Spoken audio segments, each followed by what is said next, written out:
உபதேசம் இறை விசுவாசிகளுக்கு பயன்படும் என்று அல்லாஹ் சொல்லுகிறான். அந்த நம்பிக்கையை நீங்கள் பாழாக்கி விடாதீர்கள்.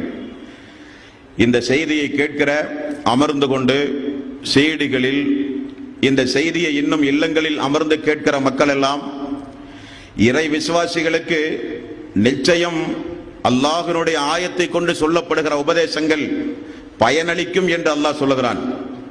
அல்லாஹ் சொன்ன அந்த வாக்கை மெய்ப்படுத்துகின்ற வகையில் நாம் எல்லாம் நம்முடைய வாழ்வை திருத்தி அமைக்க முன்வர வேண்டும்.